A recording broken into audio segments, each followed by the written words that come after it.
awesome. I'm excited. Winter camp is coming up, and our worship team is coming up with us. In fact, we have a special treat this year. Not only is our worship team coming up, John Allen is coming up to winter camp to help lead worship this year. Yeah, that's right. Also, I think it's okay to go ahead and announce our guest speaker, Steve McKinley, our college young adults pastor, who might have been some of your junior high pastors. He's going to come up and speak to us at winter camp. I'm super excited. Guys, we still have 2 spots left. If you are a guy and you want to come to camp, there are 2 spots left. Make sure to sign up before those run out. That's going to be a ton of fun. If you've never been to winter camp, it's honestly the best. And I really have a feeling this year is going to be special. The place that we're going to is a ton of fun. And just a heads up, I'm going to whoop up on some of y'all in paintball. Like, it's over. Yeah, just y'all don't even want it, I'm telling you. But it's going to be a ton of fun. Hey, tonight, seniors, remember, we are heading to Canes after the message. We are going to Canes instead of doing life group. We'd love just to hang out with you guys, especially it's your last semester. Senioritis is a real thing, and we really do not want y'all to cruise through senior year. We want you to finish strong, and so we try to do something with y'all every month, and so we'd love for you to come hang out with us tonight at Canes. Juniors, you got something to look forward to next year. We try to do this with y'all, and so we'll see you guys at Canes. Hey, tonight, we are closing out our series. And if you took notes at all during this series, whether it's on your phone or in a notebook or whatever, we have a little sticker for you, the series graphic. If you want to come get that after the message from Adeline and I, you can meet us up here. We'll give you that sticker. And if we run out, we'll print some more for next week. But we'd love to give you guys that. But tonight we are closing out our series called Follow Through. And so far we've talked about a few things. The first week we talked about the importance of not only committing to the Lord, but following through on that commitment. Right, we talked about how so many Christians, they say a prayer at church, right? They say, God, I'm going to follow you. I give you my life, but they don't really follow through on that commitment. By the way, I hate to say it. I think that's close to the majority of Christians. I know a lot of people who are Christian because they said a prayer, they come to church, but they don't follow through on their commitment to the Lord.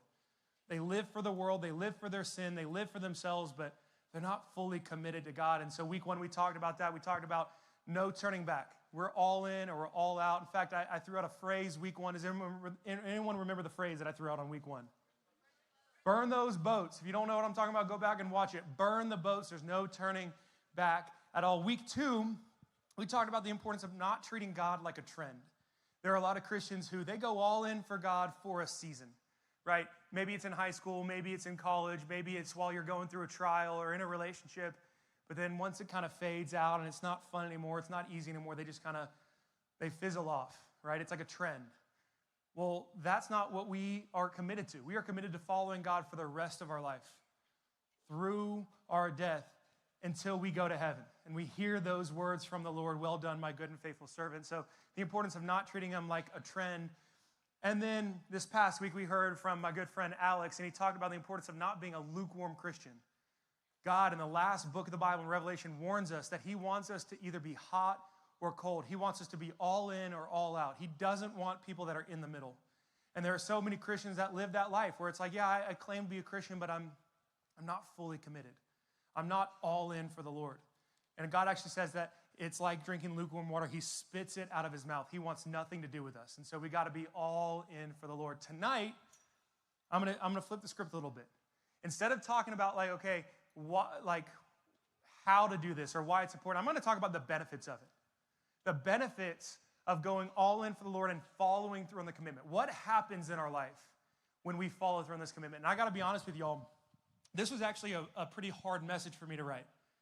And the reason it was a hard message for me to write, sometimes it's hard because I'm like, I don't know where do I find an example of this in the Bible or what are some good points, whatever. The reason this one was hard is because there are so many benefits that it was hard to narrow it down. Like, there are so many examples in the Bible. There are so many things I could have said. I could have talked about how we get freedom and we get healing and we get passion and we get all these things from the Lord. We get guidance for our life. We get so many things from God when we follow through on our commitment. I could go on and on and on and on. Genuinely, there are so many things that I was like, I want to say this, I want to say this, I want to say this. But ultimately, I narrowed it down by finding a story, a good example where we see an example of someone who is committed to God but doesn't follow through, and someone who's committed to God and does follow through, and we see the difference in how the Lord blesses them. And I want to read that story for you tonight. Before we go into it, I actually want to share a story from my life. As you know that I like to do, 7 years ago, I stepped foot on a Crossroads campus to take this job as the high school ministry pastor. And in that season of my life, I was just a college kid. I graduated from the University of Alabama in December of 2018. Took me 4.5 years. C's get degrees. What's up? It's not about the grades you make, but the hands you shake. Do not write that down. Make good grades. But I remember it was like, probably August, September of 2018, and I was nearing the end of my college career. I'd already graduated with a pastoral degree from Highlands College. I had one more semester at Bama, and I started applying to jobs. And I've applied to jobs kind of all over the place, mostly in the South. I had a job offer in Mississippi, a job offer in Florida, and I'm just kind of like feeling it out. And one day I see this job opening at a church in Corona, California, and I had never heard of Corona, California before. Genuinely never heard of it. And I look at it, and I'm like, okay, this place looks pretty cool. Check out the social media account. I'm like, this place looks awesome. In the South, most of the diversity in the South is black and white. Like if you go to Alabama, it's a lot of white people and a lot of black people, and that's it. And when I looked on the social media account, I was like, I got to start learning Spanish. I don't know what the heck I'm going to do when I get out there, just to be honest with you. But I was like, this place looks cool.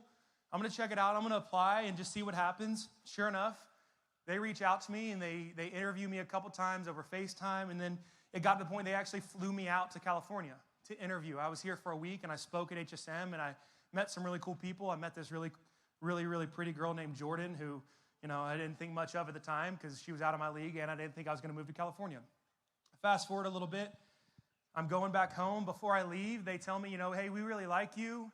We're interviewing 6 other people for this job. You're the youngest and the least experienced, but we really like you. And so it's like, dang, that's a crazy thing to tell me before a 5-hour flight to think about. And so on the flight back, I was like, God, this was a cool experience. Thank you. I don't think I'm going to get this job, but I appreciate it. Go back home. A week later, they call me and they offer me the job. And I was pumped. I was really excited and flattered. But then it hit me that I had a really tough decision to make. I had to start thinking about, okay, God, I've been praying for a job. I've been praying for a job like this, a job that's adventurous, that I get to go and experience something new, a job that is a really cool opportunity at a really great church, and I'm going to have a lot of responsibility, and I have a cool mission in front of me, and I've been praying for this, but now that it's time for me to make a decision, I don't know if I'm ready for this. I don't know if I want to do this, right? It was a lot of pressure. First of all, I'm an adventurous person, but even as adventurous as I am, to move from Alabama to California was a crazy idea. None of my family had ever moved out of state. My family all lives within like 20 minutes of each other, and here I am thinking about moving to California of all places. In fact, at one point in my life, I literally told God, I'll never live in New York or California. That's literally what I told God. So never tell God what you won't do. So I'm like, God, do I want to do this? I don't know anyone out there. Literally, the only people that I knew were these 2 weird guys that I met on my trip out here. I think I actually have a picture with these 2 weird guys I was like, it's like, these are the only 2 guys that I know. Like, what am I doing, right? That picture was taken October of 2018. So I'm like, okay, I don't know anyone out there. I don't have a place to live. Literally, it got to the point that my boss found roommates for me on Craigslist. Like that, I was like, I don't have any friends or family out there. There's no Waffle Houses out there. Like, I was terrified. Above all that, I started thinking about, like, what if I fail? Like, what if I go out there and I'm an absolute failure? They had just gotten done telling me that this high school ministry used to be really big, and it had shrunken over the years because we'd been through like 3 or 4 different youth pastors in the last few years, and we need someone who's going to be dedicated and mature and wise. And I'm like, I don't know that I'm ready for all that. And what if I go and I mess it up? And I'm just a college kid. What do I know about being a pastor? What do I know about building a team? What do I know? And I honestly, to be honest with you, I was excited, but I was hesitant. I was scared. And I'd never experienced that before, and I didn't know what to do. There's a story in the Bible that's similar, only the weight of the story is a lot bigger than mine. This wasn't a story just about someone moving across the country to accept a job. This was a story about an entire nation, an entire group of people that God had a special plan for. If you ever read the book of Exodus, it's a really cool story. We see in the book of Exodus, the Jewish people had been slaves in Egypt for over 400 years. Slaves in Egypt for over 400 years. To put that into perspective, that's almost twice as long as America had slaves. And you've seen how big of an impact that has had on our nation. and the people of our nation. It impacts generations and generations and generations. And these people have been slaves in Egypt for over 400 years. And the slavery was brutal. They were subjected to brutal work and gruesome living situations, and they were actually forced to adopt Egyptian culture and religions as their own, and they didn't have their own government. They didn't have their own authority, and it was just brutal for 400 years. Well, in comes God, and he sends Moses, and long story short, you got to read the story in Exodus if you never read it. God sets his people free. He sends Moses. He sends these 10 plagues over Egypt, and he convinces Pharaoh to set his people free, and he frees them from Egypt, and he sends them through the Red Sea, and he protects them from the attacks of the Egyptians after they pursue him. And then he leads them to something called the Promised Land. And I want you to think about this how cool of a promise this Promised Land was. It was actually a promise given to the Jewish people before they were ever slaves. God said, hey, one day I'm going to lead your people to a Promised Land. This land is going to be a land flowing with milk and honey. In other words, it's going to be a land that's lush and beautiful and healthy, and it has crops and culture, and it's going to be awesome. It's going to be yours. And to people who had been slaves for 400 years, it was paradise. It was, okay, we're going to be able to go and have this land, and it's going to be ours, and we're going to be able to govern ourselves, and we're going to be able to follow God, and we're going to build up our own culture, and we're going to have protection. And the Lord promised them, I will protect you. I will bless you. I will help you conquer enemies. I will set up defenses around you, and any nation that partners with you, I'll bless them. And any nation that attacks you, I will curse them. Basically, it was just this perfect, beautiful gift for the Jewish people, especially after coming out of slavery. All they had to do was trust God and follow him. God said, I'm going to lead you to this Promised Land, and I will conquer the people who live there for you. All you have to do is trust me. So God leads them to this Promised Land, and Moses, he sends 12 spies to check it out, because there are people who are living in the land, and he sends 12 spies. He says, I want you to go and spend a month there in secret, and I want you to take notes. What do their armies look like? What are the people? Are they strong? Are they weak? Do they have good defenses? What are they like? Just go and check it out. After 40 days, the 12 spies came back, and 10 of them start talking about how this was an impossible task. They said, hey, we can't do this. We got to turn back. Like there are giants living in the land. They have armies. They have walls surrounding their cities. They've partnered with other nations. This is a suicide mission. Let's go back. So much so, by the way, that those 10 spies, not only did they come and bring that report, they started casting fear into the rest of the Jewish people. So much so that they actually started saying, hey, we're not going to follow God in this land. Let's go back to Egypt and be slaves again. That was better. Look at this in Numbers 14. This is the Jewish people talking. They say, why is the Lord bringing us into this land to fall by the sword? Our wives and our little ones, they're going to become prey. Would it not be better for us to go back to Egypt? So they said to one another, let us choose a leader and go back to Egypt. In other words, these people, what they're saying is, why are we following God to this place? This is suicide. Let's go back and be slaves again. Like slavery was miserable, but at least there we know that we'll be alive. Think about how insane of an idea this was. God led them out of Egypt. He performed miracles and set plagues and sent a prophet and split the Red Sea and protected them and said, all you have to do is trust me. I will give you this land. Just trust me. And at the moment that they saw something that made them afraid, they started to doubt God and turn back. I don't know about you, but what that sounds like to me is a group of people that said, God, we are committed to you. We will follow you. But they didn't follow through on their commitment to the Lord. The moment that fear and hesitation hit them, they started to doubt God, just like I did. I started to say, God, I know I've been praying for a job, but this is crazy. I don't know about this. That's a good example of what it looks like to have a commitment to God, but not to follow through, to back out. Now, as you notice, 12 spies went out, but only 10 came back with a bad report. The other two, they came back with a good report.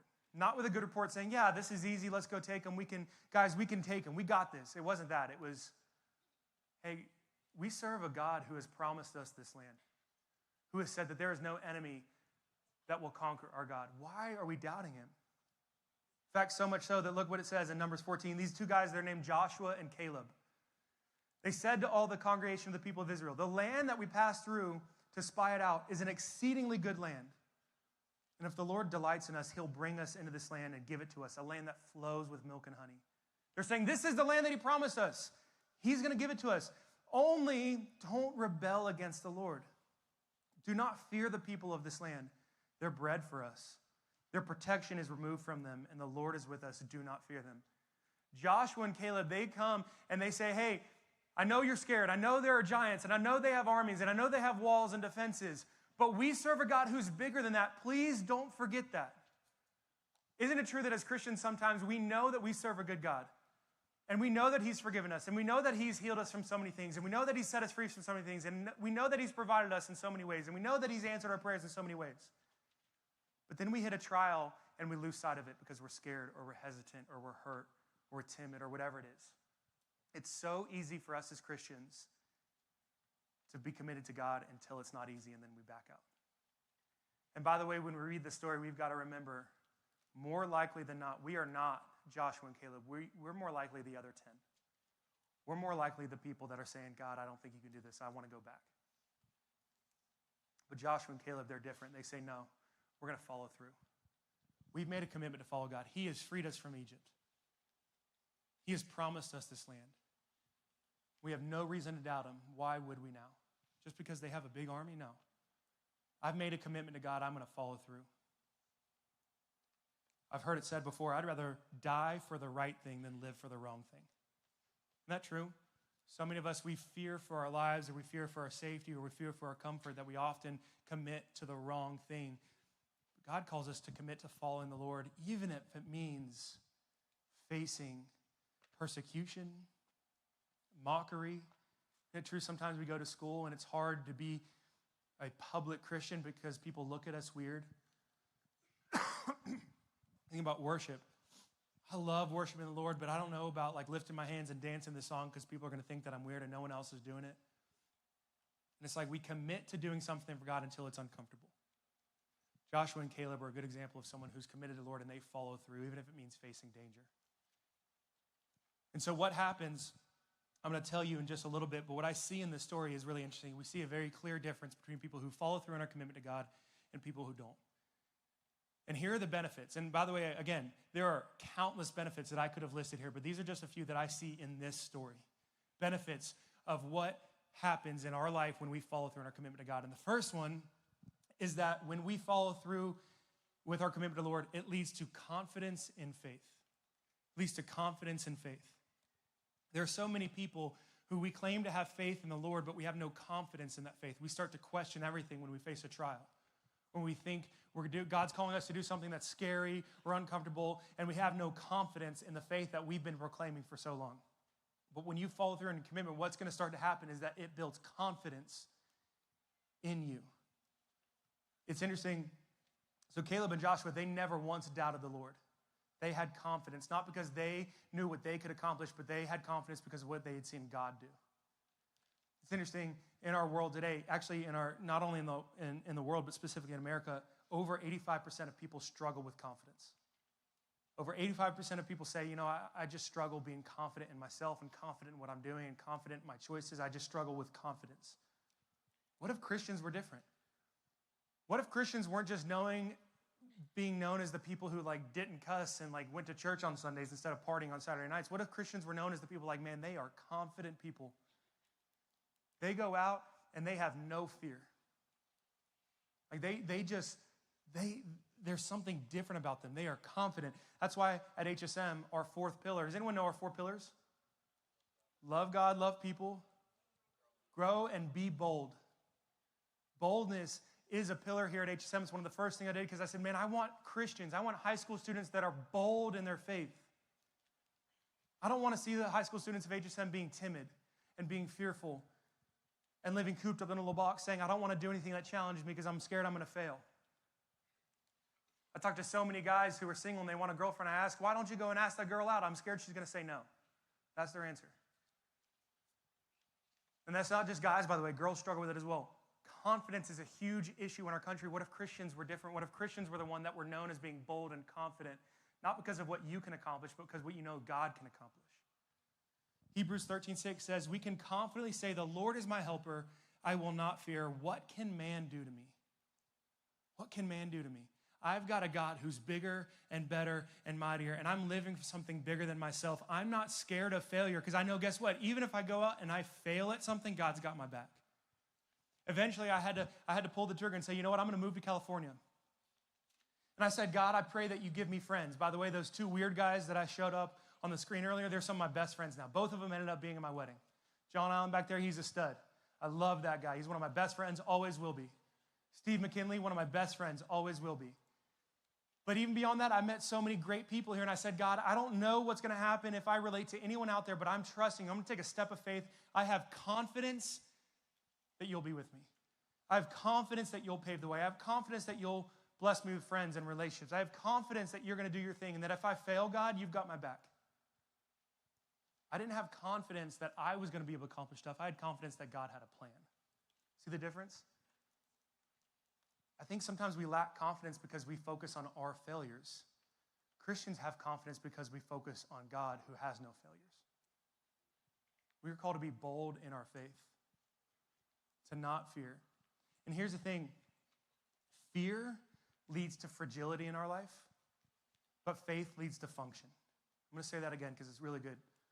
Fear leads to fragility, faith leads to function. Here's what I mean by that. When we let fear take over our lives, it makes us fragile. It makes us soft. It makes us really breakable the moment we face conflict. I was talking to someone of this earlier. I think the reason that drama in high school students seems so severe is because confrontation is so hard for teenagers. It's like the smallest drama between you and another friend shatters the entire friendship. It shouldn't be like that. We should be strong and bold in our faith enough to say, hey, there's something going on between us. Derek, let's talk about it. I want to be friends. I want to be cool. If you're mad at me about something, tell me. I want to apologize for it. I want to know so we can get through this. I want to be bold in my faith, not mean, but I don't want to be scared of conflict. By the way, Derek and I have no problems. He's a stud, so we're good, but I'm just using it as an example. Okay? You see what I'm talking about? The difference between fear and faith. Fear leads to fragility. Faith leads to function, meaning I'm not going to stop. I'm going to go and I'm going to do it. God, you're calling me to California. Let's do it. God, you're calling me to try out for this team. I'm going to do it. God, you're calling me to ask out this girl. That's crazy. I'm going to do it. By the way, she might say no. That's fine. That's fine. My identity's in the Lord, not a relationship anyway. God, you're calling me to go to this school and study this thing, and I don't know where it's going to lead, and if there's any money in it, that's fine. I'm going to go and do it and trust that you have a plan for my life. You see what I'm saying? Fear leads to fragility. It shuts me down. It makes me breakable. It makes me fragile. It makes me soft. Faith leads to function. It leads, I'm going to go and do something about this. See the difference? The Israelites, the Jewish people, they had fear, and it led to fragility. It said, I know God already freed us, and he's done all these things, and he's promised this land, but let's just go back. That's easier. Caleb and Joseph, they had faith. They said, no, let's go and take this land. God has promised it to us. See the difference? The second thing that we see in this story, the benefit of following through on our commitment, is that God blesses those who are committed. God blesses those who are committed. God had a punishment for the people who wanted to turn back to Egypt. God said, hey, I have given you this land. All you had to do was follow me and take it. And I'm still going to give you this land. But for those of you who doubted me, you will never see this land. He actually said, I'm going to make you guys wander for 40 years in the desert. Read the story. For 40 years in the desert, they wandered through, or for 40 years, they wandered in the desert. They had no place to call their home. They lived in tents. They traveled with all their possessions and all their animals and all their families. And anyone over 20 years old in this story never entered the promised land, except for two people. You want to know who it was? Joshua and Caleb. The only two people that were able to enter the promised land from this generation were the people that had faith and stayed committed to the Lord. This is not a story about how God punishes you if you disobey. This is a story about how God blesses you if you follow through in your commitment. God said, I'm calling you to do something. I'm just asking that you trust me. Trust me and I'll bless you. Trust me and I'll provide. Trust me and you're going to see what the Lord can do. Fear not only leads to fragility, it leads to us missing out on something cool that God has planned for us. We may never know all the things that we've missed out on because of our fear. But I'm telling you, if you have faith and you stay committed to the Lord and follow through, you're going to see how he has so many more blessings than you could ever think imaginable. When I took this job, I'll be honest with you, I didn't know how long I was going to be here. I was like, I'll be lucky if I make it 5 years. I'll be lucky if I have any friends. I'll be lucky if HSM grows a little bit. Can I tell you something? It's been such a blessing to me, not because of what I've accomplished, because of what the Lord's done. He led me to my wife. He led me to my beautiful daughter. He led me to you guys. HSM has grown. This is the biggest that HSM has ever been at Crossroads Church, right? Why? Not because of me, because the Lord blesses those who are committed to following him. He blesses. I'm not going to tell you you're going to be successful in everything you do, but I'm going to tell you that if you follow God and you stay committed, he will bless you in more ways than you could ever fathom. He will bless you. He blesses those who are committed. In fact, look at what he says about Caleb and Joshua. In Numbers 14:24, it says, my servant Caleb and Joshua had a different spirit, and they followed me wholeheartedly. Therefore, I will bring them into the land that he went to, and his descendants will inherit it. What is he saying? He says, I'm not blessing Caleb and Joshua because they were special. I'm blessing them because they had a different spirit. They followed me wholeheartedly. They stayed committed. They followed through. They had faith in me when everyone else doubted. Therefore, I'm going to bless them. Isn't that cool? The Lord blesses those who stay committed. You want to know, I get asked a lot, how do I grow closer to God? How do I know what God's plan is for my life? Stay committed to him and you're going to figure it out. Follow him. Trust him. Make those decisions. Say, God, I'm trusting you. I don't know how it's going to work out, but I know you've got my back. He blesses those who stay committed. And the third one, and this one's really important, is that the committed stand out from the rest. This is a huge benefit. As Christians, we're called to stand out. And a lot of people say, how do I do that? My family's not believers. How do I show them that I'm different? My friends are not believers. How do I show them that I'm different? It's not about trying to be different. It's about following God, and he's going to make you stand out among the rest. It happens naturally. It's not something that you have to try to do. It's something, okay, as long as I follow God and stay committed to him, I'm going to stand out from the rest. Joshua and Caleb, they didn't come back with those other spies and say, how do we stand out? How do we show Moses that we're different? How do we show Moses that we're leaders? It wasn't a scheme. They simply came back and they say, hey, we're not going to doubt God. Let's go take this land he's promised to us. And boom, they stood out from the rest. See what I'm saying? You want to be different from the world. You want to stand out from them. It's about staying committed to God. I have some kind of sad statistics to share with you. Most high school students report persistent feelings of sadness and hopelessness. Persistent feelings of sadness and hopelessness. I have no hope. I'm sad. I feel alone. You want to stand out from that? You want to be different? You want to have hope? Stay committed to God. You want joy? Stay committed to God. Suicidal tendencies and depressions, they're rising every year, especially, by the way, in teenagers and young adults. You want to stand out from that? You want to have a joy that is unquenchable, that is unfailing, that no matter what I'm going through, I have a joy in the Lord? Be different from the world around us?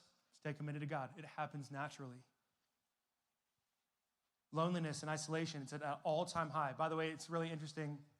I've heard it said, a lot of people think we're super connected to people around us because of social media, right? Like if I get on Instagram right now, I have so many people that I can connect with. I can talk to, I can share reels with, I can do what I like. We can interact with so many different people, but it's with all that social media, we are more connected informationally than ever, but we are more disconnected personally than ever.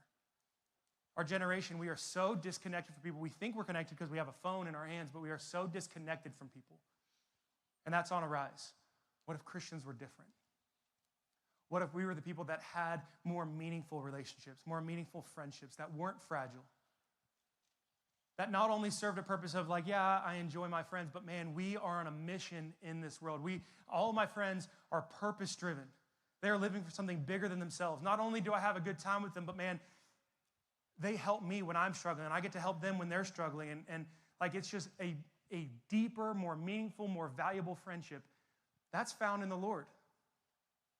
By staying committed to God. I get asked so many times, how do I have better friends? I tell people all the time, prioritization. Don't pursue better friends, pursue the Lord, and watch how those better friends start to surround you. It's also my dating advice. How do I find a godly girl? Go after God. You're going to find a girl who's going after God as well. Don't go after a girl, go after God. Don't go after friends, go after God. And what happens is you're going to be blessed with the right people in your life. See what I'm saying? We start to stand out from the world around us. Addiction and substances, they're increasing, especially, by the way, nicotine and alcohol in teenagers right now is at an all-time high. What if Christians were different? We were set free. We were healed. We didn't have a dependency on a substance. I've got the Lord in my heart. Man, how do we stand up? How do we be different? By following through on our commitment to God. It's going to happen naturally. What if we had that joy, that unconditional faith What if we had confidence that ran boldly into challenges instead of away from it? What if we were free from addiction? What if we had friendships that thrived, not toxic relationships? What if we lived to the fullest, not just survived? I see so many people that they just get through life. They just live for the weekend, not Christians. We should be different. We live for something bigger than ourselves. It's only found in the Lord. I love Psalm 16:11. It says, you make known to me the path of life. In your presence there is fullness of joy. At your right hand are pleasures forevermore. It's a great verse to remember it. By the way, if you're working on memorizing scripture, that's a great one to memorize. To remind yourself every single day, God, in your presence there's a fullness of joy. At your right hand there are pleasures forevermore. God, I don't want anything from this world. I just want you. And the more that I commit to you, and the more that I follow through on the commitment, my life's going to change.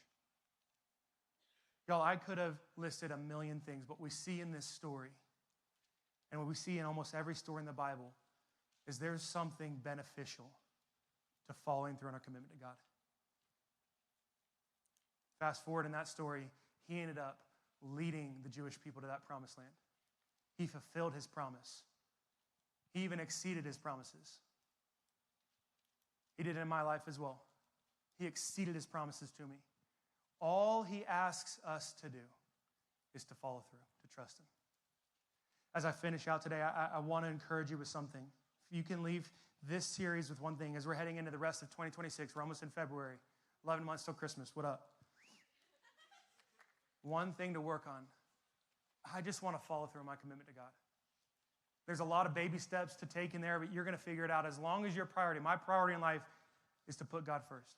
My priority in life, every single day I wake up and I say, God, what do you want from me today? To open his word and to start reading it. To pray to him every day, to talk to him. To say, you know what, I'm not just going to be a Christian who says a prayer and backs out. I'm going to be the Christian who follows through on my commitment to God. Lord, I pray for every student in this room. God, I pray that you have a plan for our life, Lord. You show us in this story in Exodus that you had a plan for your people. And Lord, they faced ups and downs. They faced trials. They even faced slavery for hundreds of years. But God, you had a promise for them. And you promised if you stay faithful to me and you follow me and you trust me, I will provide a way. I will protect you. I will guide you. I will set you free. I'll give you victory over any enemies. I'll help you overcome any trial.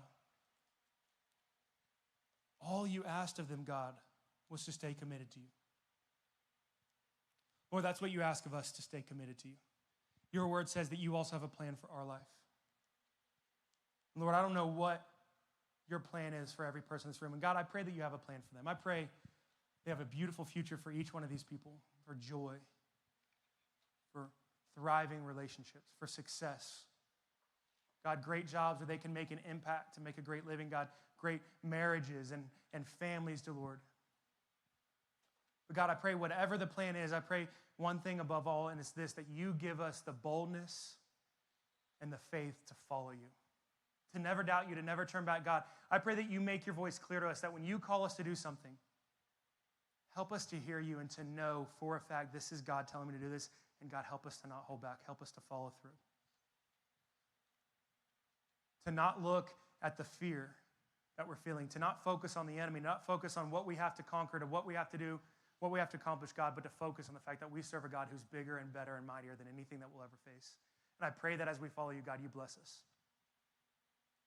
God, that you protect us, that you set us apart from the rest. Give us confidence and boldness in our faith, just like you did Joshua and Caleb. Let us be the people that look around us and say, let's not fear what God is calling us to do. Let's follow him. Lord, I pray that you bless us and protect us. I pray that you fill these students with joy, with the fruits of the Spirit, with love and joy and peace and patience and kindness and goodness and faithfulness and gentleness and self-control. And Lord, I pray that you set us apart from the world. Make us a light in the world. Lord, we live in a dark place. Help us to be a light. But not only that, God, help us to be different. Free us from addictions. Free us from depression. Free us from anxiety. Free us from hate and anger. God, give us wisdom. Give us discernment. Set us free. Make us different. As everyone's bowing their heads and closed their eyes, no one's looking around. If you're here tonight and you're ready to follow God, God is calling you. God has a plan for your life. Just like he had a plan for the nation of Israel, just like he had a plan for my life, he has a plan for your life. The word promises he has a plan for you. No one's looking around. I want you to hear this. The word actually says that God has counted every hair on your head. He knows you. It says that he knows your desires. He knows your heart. He knows your strengths. Even if you don't even know it's a strength, he knows your strength. He knows your weaknesses. He knows your fears. He knows all of that, and he has a plan for you. All he's asking you to do is to follow him. All he's asking you to do is to trust him. I think there are a lot of people here who like the idea of God, but you've never committed to following him. You like the idea of God has a plan for my future, but you've never committed and followed through on your commitment to trust him. Tonight's the night. I'll give you a heads up, it's not going to be easy. Joshua and Caleb knew that. They knew it wasn't going to be easy. In fact, they even knew it's an impossible task, but we serve a God who's bigger than the most impossible task. Tonight, God is calling you. Right now, I believe that there are people in this room, God is tugging on your heart. He's calling you to follow him. What I'm going to do right now is I'm going to lead you in a prayer. A prayer to say yes to God. In a second, I'm going to lead you through it, and you're going to say, God, I trust you. God, I want to follow you. God, I'm committing to you. And what God promises is this. First of all, he promises that you will be forgiven from all of your sins. He says that you will be made into a new person. He takes your sins and throws them as far as the east is from the west. He gets rid of them and he makes you new. And he promises to give you boldness. He promises to bless you, and he promises to set you apart from the world. All he's asking us to do is to follow him. Tonight, that starts with a commitment. That starts with a prayer saying, God, I'm saying yes to you. And so right now, in just a moment, I'm going to lead you in that prayer. Before I do, no one's looking around. If you're here tonight and you're ready to say this prayer, you're ready to commit to God, say, God, I'm following you, no turning back. I want to know who I'm praying with. No one's looking around. I just want to know who's going to say this prayer with me. So right now, will you slip up your hand if you're ready to say this prayer with me? Thank you. I see you right here. I see you back there. Thank you. I see you guys. I see you. I see you. Thank you. I see you. Thank you. In the middle right here. I see you. I see you. Thank you. Over here to the right. I see you back there. Thank you. I see you. I see you. I see you right here. I got you. Thank you. I see you. You can put your hands down. All over the room, people raise their hand. If you raised your hand, say this prayer with me. You can say it under your breath. Say it in your heart. Say this to God. Say, Jesus, I need you. God, I've messed up. God, I don't know what I'm going to face. But I'm making commitment to trust you.